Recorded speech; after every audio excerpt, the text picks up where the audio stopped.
Manuguru BRS party కార్యాలయంపై Congress పక్కా ప్రణాళికతో దాడి చేసిందని ఆరోపించారు మాజీ ఎమ్మెల్యే రేగా కాంతారావు. జూబ్లీహిల్స్ ఎన్నికల ఓటమి ఖాయమైనందుకు అసహనంతోనే ఈ దాడి జరిగిందన్నారు. ప్రభుత్వంపై పోరాడినందుకే దాడులు చేస్తున్నారంటున్న రేగా కాంతారావుతో మా ప్రతినిధి సాంబశివరావు మరింత సమాచారం అందిస్తారు. పార్టీ కార్యాలయంపై కాంగ్రెస్ కార్యకర్తలు దాడి చేయడం రాష్ట్ర వ్యాప్తంగా సంచలనంగా మారింది. ప్రజాస్వామ్య రాష్ట్రంలో ఈ రకమైనటువంటి దాడులు జరగడం పట్ల బీఆర్ఎస్ పార్టీ మాజీ శాసనసభ్యులు పినపాక మాజీ ఎమ్మెల్యే కాంతారావు గారు మనతో ఉన్నారు. వారితో మాట్లాడే ప్రయత్నం చేద్దాం. దాడికి సంబంధించి వారు ఏం చెప్పదలుచుకున్నారు? కాంతారావు గారు, మీ పార్టీ కార్యాలయం మీద ఇవాళ 100 మంది కాంగ్రెస్ కార్యకర్తలు దాడి చేశారు. దీనికి సంబంధించి ఏం చెప్పదలుచుకున్నారు సార్? కాంగ్రెస్ పార్టీ నాయకులు ఈ జిల్లాకు సంబంధించినటువంటి 4 ఎమ్మెల్యేలు ఉన్నారు. ఒక సిపిఐ పార్టీ సభ్యుడుతో పాటు 5 ఉన్నారు. ఉమ్మడి జిల్లాకు సంబంధించి 3 మంత్రులు ఉన్నారు.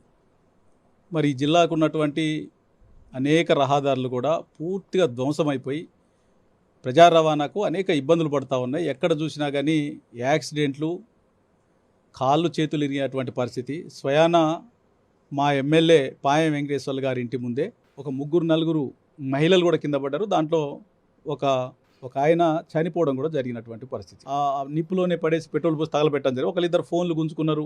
ఏదో పైచాచిక ఆనందమే తప్ప మమ్మల్ని ఏమీ చేయలేరు అని చెప్పేసి కరాఖండిగా మీకు చెప్తా ఉన్నా.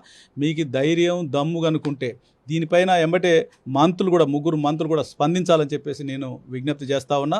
ఈ ప్రాంతానికి రావాల్సినటువంటి డిఎంఎఫ్టి నిధులు వచ్చేంతవరకు కూడా బీఆర్ఎస్ పార్టీ పోరాటం చేస్తుంది, వదిలిపెట్టే ప్రసక్తే లేదు అని చెప్పేసి సందర్భంగా తెలియజేస్తాను. అధికారంలో ఉన్న వాళ్ళు అభివృద్ధి చేయాలి, అది వదిలిపెట్టి అరాచకం సృష్టిస్తున్నారనేటువంటిది ఒక అపవాదం ఉంది. జిల్లా వ్యాప్తంగా చర్చ జరుగుతుంది. ఇక్కడ మీ మీద దాడి కావచ్చు, అక్కడ చింతకాలంలో సిపిఎం నాయకుడు మర్డర్ కావచ్చు. అంటే ఈ అరాచకం ద్వారా అణచివేయడం సాధ్యమవుతుందంటారా?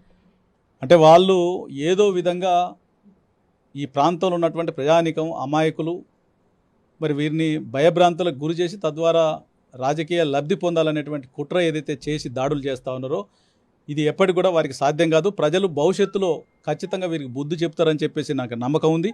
కురి సమ్మయ్య అనేటువంటి వ్యక్తి పేరు మీద పట్టా ఉన్నటువంటి ల్యాండ్ అది. అయితే వారు చనిపోయారు, వారు లేరు. వారి కుమారుడు నరసింహరావు దగ్గర కొనుగోలు చేయడం జరిగింది. దానికి సంబంధించినటువంటి డాక్యుమెంట్ ఇది 2010లో కొనుగోలు చేసినటువంటి డాక్యుమెంట్. ఇది కురి సమ్మయ్య దగ్గర కొనుగోలు చేసినటువంటి డాక్యుమెంటు. ఒక ట్రైబల్ అమ్మిండు, నేను ట్రైబల్గా నేను కొనుగోలు చేసిన. కానీ అయినప్పటికీ కూడా అధికార యంత్రాంగం యొక్క అధికార బలంతో దీన్ని ట్రాన్స్ఫర్ చేయొద్దు అని చెప్పేసి మున్సిపాలిటీలో ఆపడం జరిగింది. నేను దీనికి సంబంధించి మీటర్లు కానీ దీనికి సంబంధించినటువంటి మార్చాలని చెప్పేసి కూడా మరి అక్కడ హరికృష్ణ నాకు ఒక డిక్లరేషన్ కూడా ఇవ్వడం జరిగింది. ఆ మీటర్లు కానీ అవన్నీ కూడా నాకు సంబంధం లేదు, నేను అమ్మడం జరిగింది అని చెప్పేసి ఒక డిక్లరేషన్ కూడా ఇచ్చిండు. ఇవన్నీ కూడా ప్రజలు గమనించాలని చెప్పేసి నేను కోరుతా ఉన్నా. అక్రమంగా నేను కనుక ఆ ఇల్లుని ఆక్రమించుకొని ఉంటే, మీ దగ్గర డాక్యుమెంట్స్ ఉంటే, మీరు లీగల్ వ్యవస్థ మీద మీకు నమ్మకం ఉంటే, మీదే ప్రభుత్వం, మీ ప్రభుత్వంలో మీరు ఏదైనా చేయొచ్చు. మరి మీరు కనుక ఆ లీగల్గా మీరు ఏదైనా కాగితం తెచ్చుకుంటే మేము వదిలిపెట్టిపోయేవాళ్ళం. కానీ ఆ వ్యవస్థ మీద నమ్మకం లేక దుర్మార్గమైనటువంటి ఆలోచనతో మా కార్యకర్తలను కొట్టి బలవంతంగా మమ్మల్ని మీద దాడి చేయాలనేటువంటి ఆలోచనతో మీరు వచ్చి మా కార్యకర్తలను హత్య చేయాలనేటువంటి ఆలోచన అక్కడ కూడా హైదరాబాద్ పోవడం జరిగింది. ఎవరు లేనటువంటి సందర్భంలో వీరు ఒక కుట్ర ఆలోచనతోని, ఒక నికృష్టమైన ఆలోచనతోని దాడి చేయాలని వచ్చారు. దీన్ని పూర్తిగా మేము ఖండిస్తూ ఉన్నాం. భవిష్యత్తులో కాలమే నిర్ణయిస్తుంది. మేము ప్రతిపక్షంలో ఉన్నా మేము లీగల్గా కొట్లాడగలం అనేటువంటి నమ్మకం మాకుంది. దాంతోపాటు వ్యవస్థ మీద కూడా మాకు నమ్మకం ఉంది. ఒక పక్క కార్యకర్తలను కాపాడుకోవడం, మరోపక్క పార్టీ ఆఫీస్ని కాపాడుకోవడం, భవిష్యత్ కార్యాచరణ సార్ ఏం చేయబోతున్నారు మీరు? 100% ఈ జిల్లాకు రావాల్సినటువంటి డిఎంఎఫ్టి నిధులు ఏదైతే ఉన్నాయో ఈ జిల్లా అభివృద్ధి కోసం వెచ్చించేంతవరకు కూడా, ఈ జిల్లా రహదారులని మరి బాగు చేసేంతవరకు కూడా వదిలిపెట్టే ప్రసక్తే లేదు. రేపు ఏదైతే మేము 7వ తేదీని ఇచ్చినటువంటి మరి ఎమ్మెల్యేల క్యాంప్ కార్యాలయాల్ని ముట్టడి కార్యక్రమం ఏదైనా దాన్ని కొనసాగిస్తాం. భవిష్యత్తులో నేను చెప్తా ఉన్నా, నేను 100% చట్టం ఊరుకోదు, చట్టం పని చట్టం చేసుకోబోతుంది, చట్టం ఎవరికి చుట్టం కాదు అనేది మర్చిపోవాలి. భవిష్యత్తు బీఆర్ఎస్ పార్టీదే.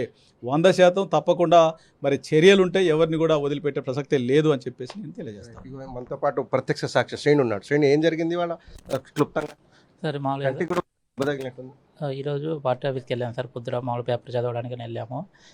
నేను నాతోటి యువజన నాయకులు ఒక 5-6 దాకా ఉన్నాము. 5-6 దాకా ఉన్నాము. అలా కూర్చొని ఉండగానే కాంగ్రెస్ నాయకులు ఒక 300 నుంచి 400 కాంగ్రెస్ వాళ్ళు ఒకసారిగా పార్టీ ఆఫీస్కి రావడం జరిగింది. ఒకేసారి వచ్చి మా పార్టీ ఆఫీస్కి ఎందుకు వచ్చారని అడిగే లోపే, ఈ ప్రయత్నం చేసే లోపే సార్ రూమ్లోకి వెళ్ళి సార్ ఇంపార్టెంట్ ఫర్నిచర్లు కానీ కంప్యూటర్లు, ల్యాప్టాప్లు ఇవన్నీ పడేశారు. ఇవి ఎందుకు ఇలా చేస్తున్నారనే అడిగే సమయంలోనే నన్ను మరియు నాతోటి నాయకుల్ని కాంగ్రెస్ నాయకులు కొట్టడం జరిగింది. ఇది ప్రత్యక్ష సాక్షి. తను గాయపడ్డాడు, కన్ను కూడా పోయేంత పని అయిపోయింది. చాలా తీవ్రమైనటువంటి రక్తస్రావంతో హాస్పిటల్కి వెళ్ళి డిశ్చార్జ్ అయ్యి వచ్చాడు. మొత్తంగా లీగల్గా ఫైట్ చేస్తాం, ఖచ్చితంగా కోర్టులో తేల్చుకోవడంతో పాటు ప్రజాక్షేత్రంలో కూడా కొట్లాడేదే యథావిధిగా ప్రభుత్వాన్ని ప్రశ్నిస్తున్న అభివృద్ధికి సంబంధించినటువంటి విషయంలో రాజీ పడబోమంటూ రేఖాంతర్ చెప్తున్నారు. Video journalist Narayana Sagar, Sambasivarao, T news, Bhadradri Kothagudem జిల్లా, మనుగూరు నుంచి.